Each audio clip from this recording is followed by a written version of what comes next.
فإن أصدق الحديث كتاب الله خير الهدى هدى محمد صلى الله عليه وسلم شر الأمور محدثاتها فإن كل محدثة بدعة وكل بدعة ضلالة وكل ضلالة في النار. Kita ulang lagi ya. Bab tahrimul khalwati bil ajnabiyah. Apa ini? Satu bab yang menjelaskan keharaman, sangat diharamkan sekali khalwah. Apa khalwah? Berkhalwat. Khalwatun artinya bersepi-sepi. Ini kitab Riyadhus Shalihin yang mulai generasi muda atau kita kaum muslimin banyak yang nggak tahu tentang apa? Tentang bersepi-sepi, berpacaran, kalau istilah zaman sekarangnya apa? Berdua-dua. Bab tahrim al-khalwah bil ajnabiyah. Bab yang menjelaskan sangat haram bersepi-sepi dengan wanita yang dihalalkan untuk menikah. Kalau mau nikahinya halal, enggak haram. Kalau haram namanya mahram. Apa mahram? Apa arti mahram? Tahu enggak? Mahram itu apa? Udah loading antum? Masih ngantuk nih? Bangun tidur. Apa mahram? Orang awam bilang muhrim. Apa beda muhrim dengan mahram? Nah, perlu antum tahu ya, muhrim itu orang yang sedang memakai ihram, itu muhrim. Orang yang diharamkan menikah, perempuan yang diharamkan menikah disebut apa? Disebut mahram. Mahram perempuan yang haram kita nikahi. Mahram. Ibu tuh mahram enggak? Saudara anak perempuan tuh mahram. Apa arti mahram? Enggak boleh nikah sama dia. Mahram ya. Kalau muhrim dia apa? Hah? Enggak nyambung nanti. Muhrim apa dari muhrim? Orang yang sedang berpakaian ihram. Kayak orang ke Mekah itu naik haji pakai ihram dia kan. Kalau memakai kain ihram itu namanya muhrim. Orang yang berpakaian ihram tuh muhrim dia.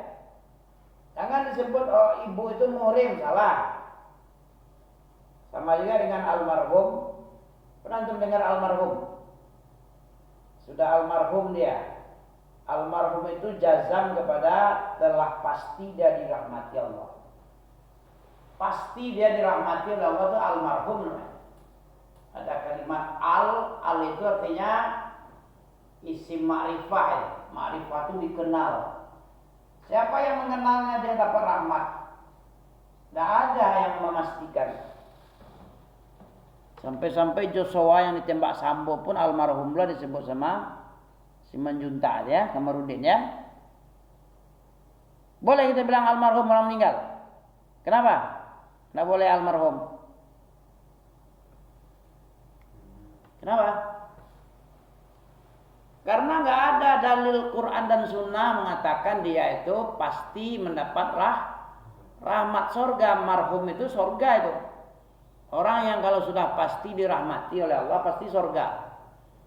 Kecuali ada dalil dari Nabi. Utsman bin Affan sorga, Abu Bakar sorga. Itu dari Nabi yang bilang tuh. Umar bin Khattab di sorga fil jannah. Abdurrahman bin Auf fil jannah. Ada 10 orang yang dikabar gembirakan sebagai masuk sorga. Tolha fil jannah. Siapa lagi? Abu Ubaidah ibn al-Jarrah fil jannah. Siapa lagi? Si Sa'id bin Zaid, Sa'ad bin Abi Waqqas fil jannah, ada 10. Ya, Abdurrahman bin Auf fil jannah. Ya, kalau itu boleh. Itu baru almarhum dia. Kalau antum sebut Abdurrahman bin Auf, Abu Bakar, Umar bin Khattab, Ali dan Utsman itu almarhum itu boleh. Nabi sendiri yang mengabarkan dia pasti masuk surga. Kalau kita siapa yang memastikan? Sombong namanya. Orang sombong memastikan, ikut pula dia memastikan masuk surga dan tidaknya. Jadi ngapa kita bolehnya? Bilang sama misalnya meninggal kakek nenek kita kayak Abi, apa antum kukung ya? Kukung apa upung? Dua-duanya. Itu kita hanya bilang rahimahullah. Apa artinya? Semoga Allah merahmatinya. Rahimahullahu. Rahimahu. Hu itu kembali ke kukung. Semoga Allah merahmatinya. Kita berdoa. Jangan kita bilang almarhum. Kenapa tidak boleh almarhum? Karena nggak ada kepastian dari siapa yang memastikan. Tidak ada Quran yang bilang dia pasti masuk surga. Dalilnya dah berhenti. Nggak ada lagi dalil. Setelah Nabi meninggal, sebelum meninggal lagi. 3 bulan sebelum meninggal sudah ada. Berhenti ayat ini. Al-yawma akmaltu lakum ditutup. Ayat Allah itu ditutup dengan al-yawma apa artinya itu al-yawm? Nggak tahu juga. Al-yawma akmaltu lakum itu pada hari ini. Hari apa tuh? Hari Padang Arafah, Haji Wada. Ketika Nabi memimpin haji di Padang Arafah, turun ayat itu. Setelah berkhutbah hari raya haji itu, hari raya pertama dan terakhir itu bersama Nabi. Ya, haji, turun ayat menjelaskan tentang apa tuh? Ayat al-yawma akmaltu lakum itu tentang apa tuh? Surat apa? Surah Al-Maidah ayat 2 kalau enggak salah. Ayat 3. Tentang apa tuh? Tentang sudah berhentinya dalil-dalil turun, tidak ada lagi turun, sudah sempurna. Tentang sempurnanya syariat Allah itu sudah disempurnakan Allah, sudah dicukupkan, tidak boleh tambah-tambah lagi, tidak boleh kurang-kurangin. Apa lagi? Tentang Allah ridho kepada agama ini. Disempurnakan agama Islam ini, dicukupkan dalil-dalilnya, Quran sunnahnya, dah habis, selesai. Diridhoi. 3. Islam itu sudah sempurna, disempurnakan Allah pada hari Arafah. Sebelum Nabi meninggal, 3 bulan sebelum meninggal. Kemudian sudah dicukupkan, gak ada lagi tambah-tambah. Modifikasi tidak boleh. Modifikasi agama itu tidak boleh. Apa modifikasi itu? Tahu untuk modifikasi? Modif, inovasi itu inovasi. Ya dirubah-rubah kayak rumah ini dirubah. Dikasih tonggak tiang 4 itu ya. Dikasih ini, kasih itu. Kalau rumah boleh. Tapi agama tidak boleh. Kalau bid'ah dalam masalah dunia itu boleh. Mau pakai Pajero, mau pakai Alia ya. Ayla apa Alia? Ayla. Mau pakai Fortuner, terserah. Mau dicat putih, mau cat coklat, mau pakai pesawat, mau jet pribadi, boleh. Itu masalah dunia. Mau pakai listrik, mau pakai lampu, mau pakai onta pun boleh. Itu kan bukan masalah agama. Yang dilarang itu masalah agama. Agama itu sudah cukup, sudah sempurna. Sudah Allah ridhoi. Jangan dicoret-coret lagi, jangan ditambah. Jadi bopeng agama ini kalau ditambah dan dikurang. Walaupun antum dikasih telinga 2 lagi, di belakang 1 lagi tambah kan? Mana kira-kira bentuknya? Atau tai lalat aja dikasih besar di pipimu. Gimana bentuknya? Padahal tai lalat itu kalau satu cantik juga dia, bagus ya, ganteng dia kayak Rano Karno kan? Tapi kalau banyak dikasih, Allah telah menyempurnakan wajah ente. Nah, ditambah-tambah coret-coret, dikasih warna hitam, dikasih lubang, ditindik telinganya. Nah, itu tidak boleh. Ya, agama sudah sempurna. Dan ini tentang bab haramnya berdua-duaan dengan wanita yang ajnabi. Nah, apa dalilnya dari Al-Quran? Coba tuh tengok surat itu. Surat Al-Ahzab ayat 53. Ini dalilnya nih.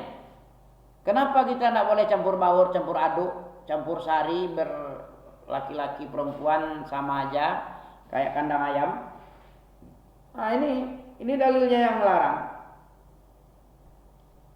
Wa iza sa'altumuhunna mata'a fas'aluhunna min wara'i hijabin. Suratul Ahzabil ayat. Ya. 53.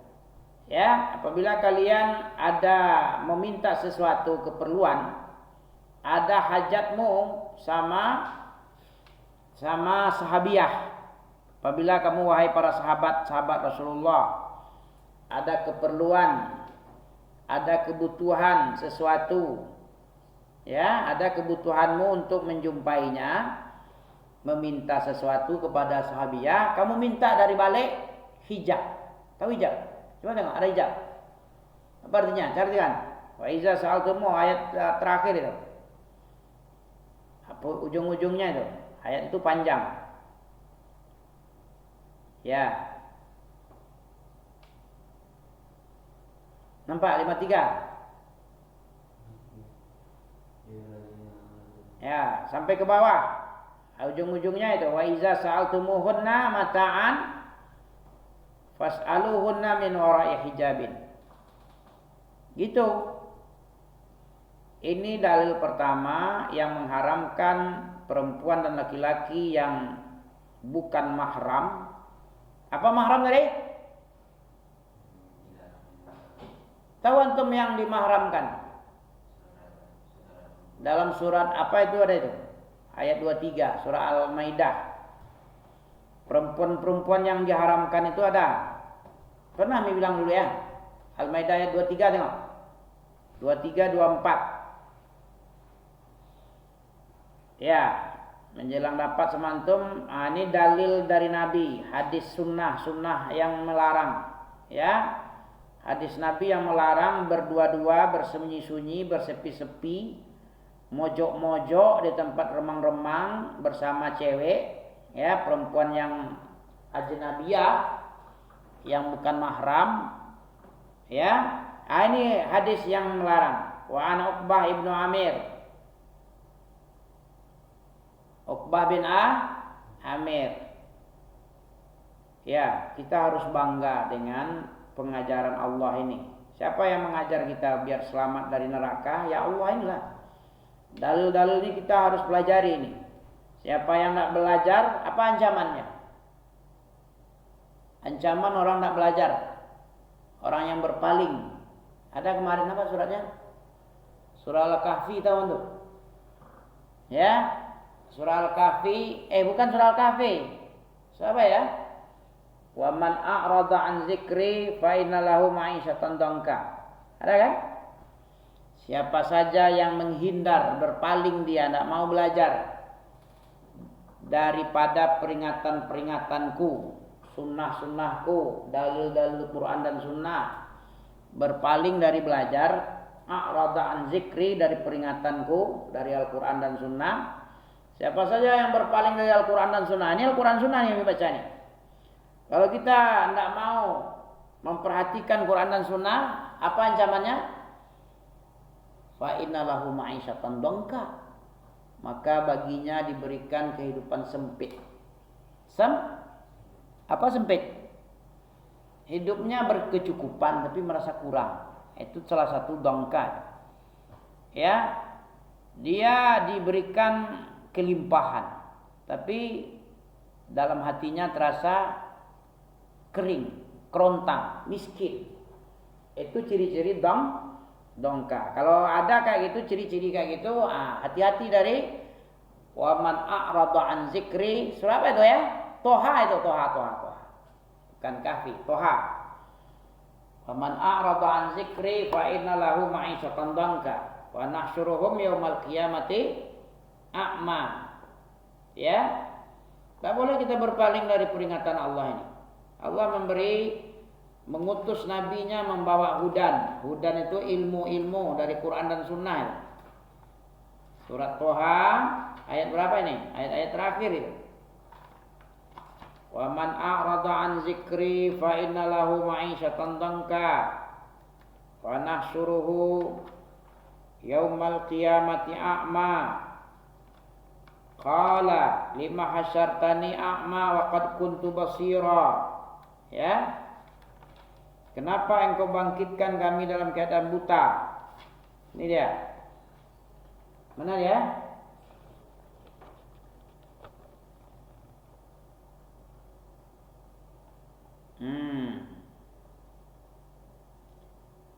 Wa man a'rada an zikri ayat 124. Ya, surat 124.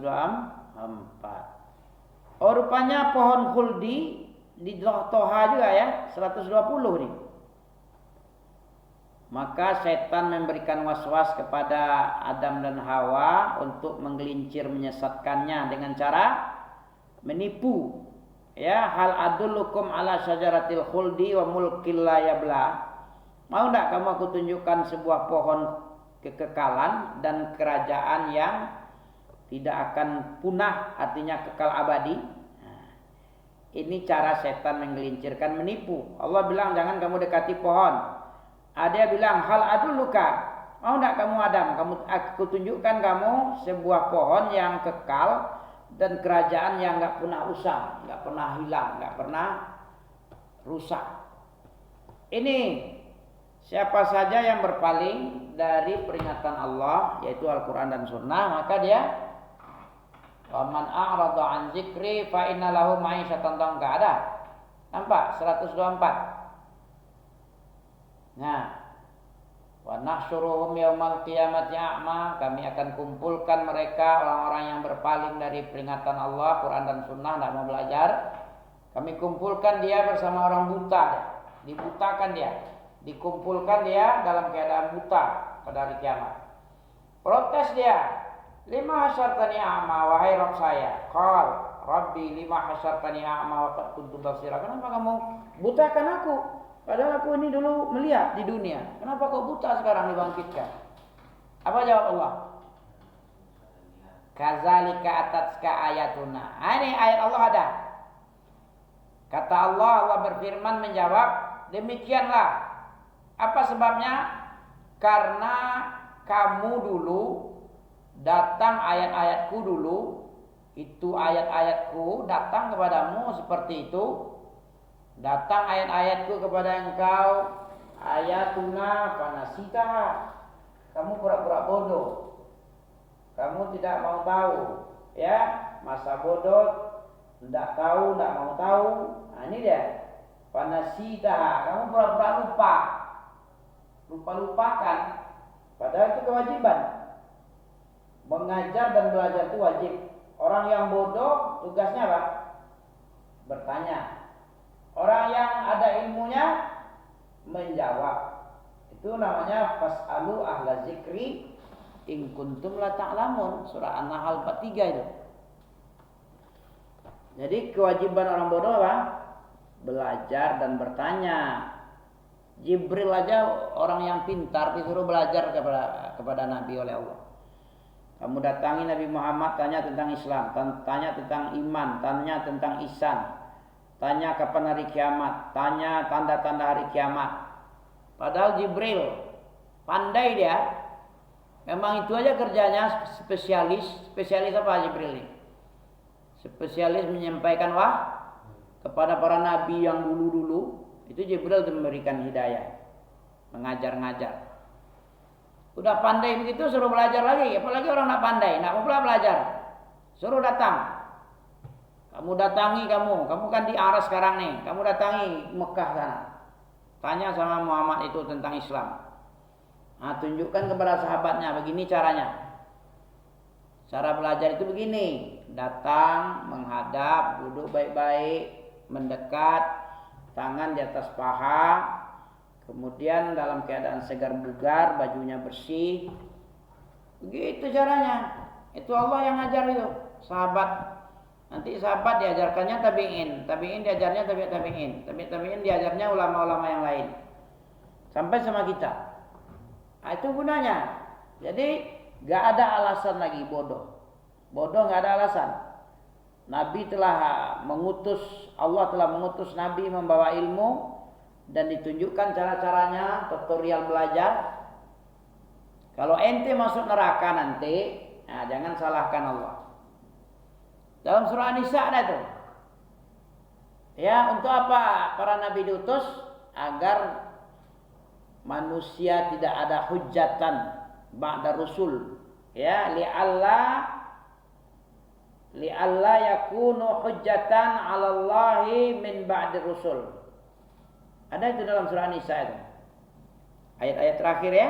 Inna auhayna wa rusulan qad qasasna min qabl wa rusulan ma lam naqsus alaik wa kafa wa kallamallahu Musa taklima rusulan ada hafal sama kan? Nah, rusulan mubasyirina wa munzirina li'an la yakuna 'ala Allahi hujjatan ba'da rusul. Wa kana Allahu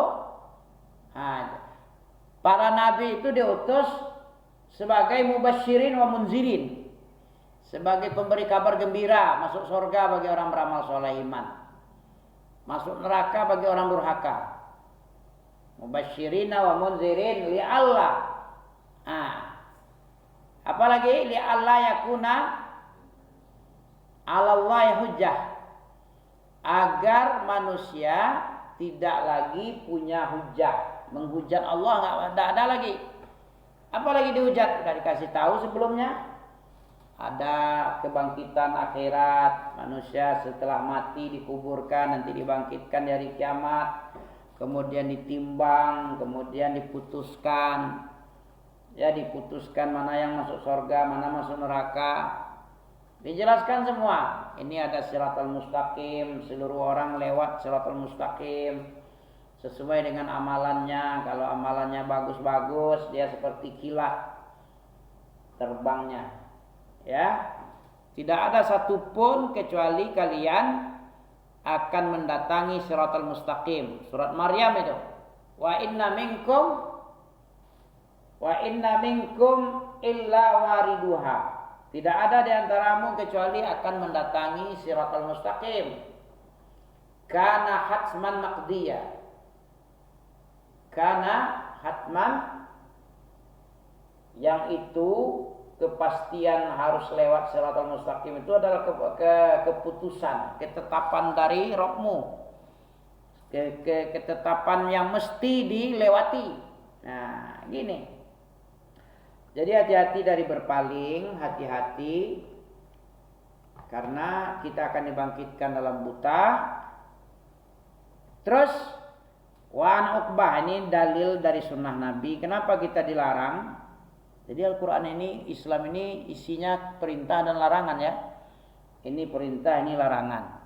Kalau kamu taat, kamu masuk surga. Kalau kamu durhaka, kamu neraka. Ya. Faman ata'ahu dakhalal jannah wa man asahu dakhalan nar. Inna arsalna ilaikum rasulan syahidan. Itu dalil Al-Muzammil tentang itu.